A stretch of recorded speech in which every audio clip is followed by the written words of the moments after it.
Bayangkan skenario ini. Besok malam, rumput MetLife Stadium di New Jersey bakal jadi saksi bisu benturan dua dunia yang sangat berbeda.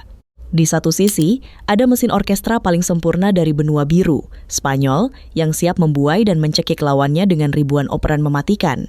Di sisi lain, sekawanan petarung jalanan berdarah dingin dari Amerika Selatan, dipimpin oleh seorang raja tua berusia 39 tahun yang menolak keras untuk turun tahta. Selamat datang di final Piala Dunia 2026 guys, Spanyol melawan Argentina. Juara Eropa menantang juara dunia. Keindahan sistematis berbenturan langsung dengan agresi brutal dan insting bertahan hidup. Kalian tahu apa yang paling gila? Ini adalah pertemuan kompetitif pertama mereka di ajang resmi sejak fase grup Piala Dunia 1966. 60 tahun man, dunia menunggu duel epik ini terjadi di panggung terbesar.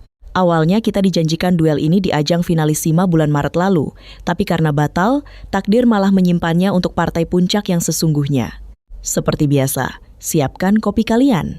Karena di video kali ini, gua bakal bedah tuntas. Kenapa Spanyol yang begitu mengerikan bisa saja dibikin mati kutu oleh taktik kotor nan jenius dari Lionel Scaloni, dan siapa sosok anjing pelacak dari Argentina yang ditugaskan khusus untuk menghancurkan tiki-taka Spanyol.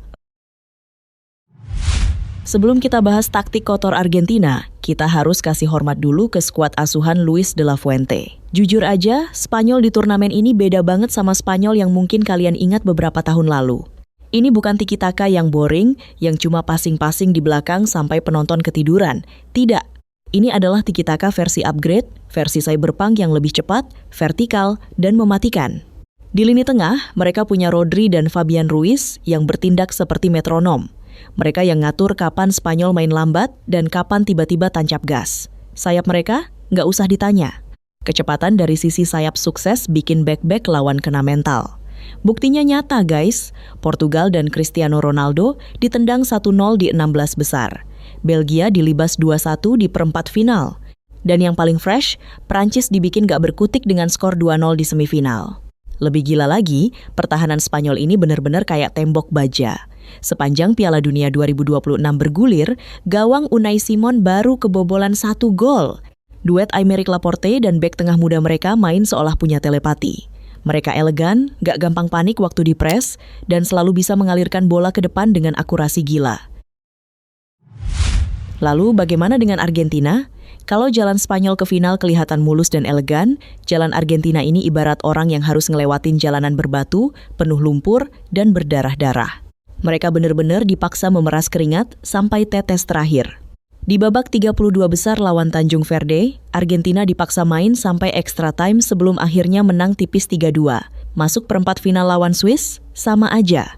Mereka harus nunggu sampai perpanjangan waktu buat ngunci kemenangan 3-1. Puncaknya di semifinal kemarin waktu ngelawan Inggris dalam laga yang tensinya panas banget. Argentina sempat tertinggal sebelum akhirnya comeback 2-1 lewat magis sang kapten. Dari perjalanan ini, ada satu hal yang pasti. Stamina pemain Argentina jauh lebih terkuras dibanding Spanyol. Tapi, disinilah letak bahayanya tim ini. Kalau ada satu hal yang bikin Argentina lebih superior dari tim manapun di dunia, itu adalah mentalitas saber sufrir seni menderita. Semakin mereka ditekan, semakin mereka menderita, semakin buas juga mereka melawan balik. Nah, sekarang kita masuk ke menu utamanya. Gimana caranya mengalahkan tim seperti Spanyol yang nggak mau ngasih bola ke lawannya? Jawabannya jelas, kalian harus merusak tempo mereka. Bikin mereka frustrasi dari sejak bola masih ada di kotak penalti mereka sendiri. Dan untuk urusan merusak permainan lawan, Argentina adalah profesornya. Lionel Scaloni tahu persis, kalau dia nyuruh anak asuhnya nunggu di belakang dan membiarkan Spanyol main-main bola, Argentina bakal mati kelaparan dan kehabisan napas. Makanya, Scaloni menyiapkan senjata rahasia di lini tengah. Disinilah nama Giuliano Simeone bakal jadi mimpi buruk buat Spanyol. Yes, kalian nggak salah dengar. Giuliano Simeone, anak dari Diego Simeone, pelan tapi pasti menjelma jadi kepingan taktik paling krusial buat Scaloni di turnamen ini. Giuliano ini mewarisi 100% DNA bapaknya. Agresif, ngotot, provokatif, dan nggak kenal capek. Dia bukan tipe pemain nomor 10 yang kerjanya cuma bikin passing cantik. Dia adalah anjing pelacak alias destroyer sejati di lapangan hijau. Bayangin skenario ini besok malam. Setiap kali Rodri atau Fabian Ruiz mau terima bola dari bek Spanyol, Giuliano Simeone udah ada di sana, napas di leher mereka. Dia akan nabrak, narik jersey sedikit, menutup ruang operan, dan bikin gelandang Spanyol nggak punya waktu 2 detik pun buat mikir. Kombinasi energi Giuliano dengan Rodrigo de Paul yang paru-parunya kayaknya diisi mesin V8 bakal ngasih teror mental buat lini tengah Spanyol. Tugas Giuliano, De Paul, Enzo Fernandez, dan McAllister itu bukan buat menguasai bola lebih banyak dari Spanyol. Tugas mereka adalah merusak instrumen musik lawan. Saat Spanyol mau main irama jazz yang rapi, Giuliano bakal masuk bawa speaker dan nyetel musik heavy metal kenceng-kenceng, mereka ngincar transisi. Sedetik aja pemain Spanyol salah oper karena dipres sama Giuliano, bola bakal langsung direbut, dan sedetik kemudian umpan vertikal langsung dikirim ke sepertiga akhir lapangan. Kenapa harus cepat? Karena di sana, sang alien sudah menunggu. Satu kesalahan di lini tengah, satu intercept dari Giuliano Simeone bakal berujung langsung ke kaki kiri Lionel Messi. Dan kita semua tahu apa yang terjadi kalau Messi sudah pegang bola dan berhadapan langsung dengan lini pertahanan yang belum siap. Game over. Inilah kenapa peran merusak tempo ini akan jadi kunci utama. Kalau Giuliano berhasil mematikan Rodri, maka denyut nadi Spanyol akan berhenti, dan Argentina bakal mengendalikan arah pertandingan ini sepenuhnya. Oke, sekarang mari kita bicara soal Lionel Andres Messi. Per hari ini, umur Messi itu 39 tahun. Secara logika medis dan sport science, pemain seumur ini harusnya udah jadi cadangan abadi, jadi mentor di ruang ganti, atau main di liga yang ritmenya lambat. Tapi apa yang terjadi sebulan terakhir di Amerika Serikat, Kanada, dan Meksiko? Messi justru memimpin perebutan Golden Boot alias sepatu emas dengan 8 gol. 8 gol di umur nyaris 40 tahun di level Piala Dunia. Ini udah di luar nalar. Dia juga memimpin daftar pencetak peluang terbanyak di turnamen. Gaya main Messi sekarang udah beda.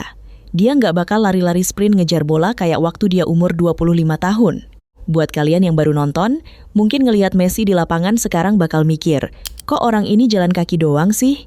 Tapi jangan salah, saat dia jalan kaki, matanya terus memindai ruang, menganalisis jarak antar bek Spanyol, dan mencari kelemahan formasi lawan. Dia bisa ngilang dari permainan selama 89 menit. Tapi di menit ke-90, saat Giuliano Simeone berhasil nyuri bola dan ngirim umpan ke dia, Messi cuma butuh satu sentuhan, satu ruang sekecil lubang jarum buat ngelepasin tembakan melengkung ke sudut gawang Unai Simon. Aymeric Laporte punya tugas paling horor sedunia, mencoba mengawal hantu yang tahu-tahu bisa ngebunuh tim lo. Tapi tunggu, drama ini belum mencapai puncaknya. Final ini bukan cuma soal taktik, tapi juga soal takdir yang ditulis dengan sangat puitis. Di saat Argentina bergantung pada pemain tertua mereka, Spanyol justru punya senjata mematikan dalam diri seorang bocah yang baru genap berusia 19 tahun, Lamine Yamal. Kalian pasti udah lihat foto yang lagi viral banget minggu ini kan? Tahun 2007, ada sebuah pemotretan amal untuk kalender UNICEF. Di foto itu, ada seorang pemuda gondrong berusia 20 tahun yang pemalu sedang memandikan seorang bayi berusia beberapa bulan di dalam baskom plastik kecil. Pemuda itu adalah Lionel Messi. Dan bayi mungil di baskom itu, ya, itu Lamine Yamal. Ini benar-benar plot film yang mind-blowing. Bayi yang dulu dimandikan dan dipegang oleh Messi muda untuk photoshoot, besok malam bakal berdiri di lapangan yang sama, menatap lurus ke mata pria yang memandikannya 19 tahun lalu. Yamal sekarang adalah tulang punggung Spanyol. Kecepatannya, driblingnya, dan keberaniannya menusuk pertahanan lawan bakal jadi ujian berat buat Nicolas Tagliafico dan Lisandro Martinez di sisi kiri pertahanan Argentina. Ini adalah pertarungan estafet generasi yang mungkin gak bakal pernah kita lihat lagi seumur hidup kita. Pada akhirnya, laga final ke-104 Piala Dunia ini adalah soal dua ideologi yang saling berbenturan keras. Apakah keindahan, struktur, dan penguasaan bola tiki-taka modern ala Spanyol yang bakal keluar jadi juara? Ataukah agresi, permainan fisik, keberanian menderita, dan insting membunuh dari skuad Argentina yang bakal memberikan piala beruntun dan perpisahan paling manis sepanjang sejarah untuk Lionel Messi? Ingat, pertandingannya hari Senin dini hari tanggal 20 Juli jam 2 WIB. Pastikan kalian tidur siang dulu hari Minggunya biar nggak tepar pas nonton. Nah, sekarang gue butuh banget opini jujur kalian di kolom komentar. Menurut kalian, apakah formasi lini tengah Spanyol bakal bisa menahan teror pressing dari sang perusak tempo, Giuliano Simeone dan lini tengah Argentina? Atau malah pemain Argentina yang bakal kehabisan napas ngejar bola dari kaki ke kaki pemain Spanyol? Coba dong menurut kalian, apakah Giuliano Simeone akan dimainkan lagi di pertandingan final ini? Gas ramaikan komentar sekarang, kita debat sehat di bawah. Jangan lupa pencet tombol like-nya kalau kalian suka bedah taktik kayak gini. Share ke grup WhatsApp nobar kalian biar makin panas. Subscribe buat yang belum, dan sampai jumpa di video berikutnya.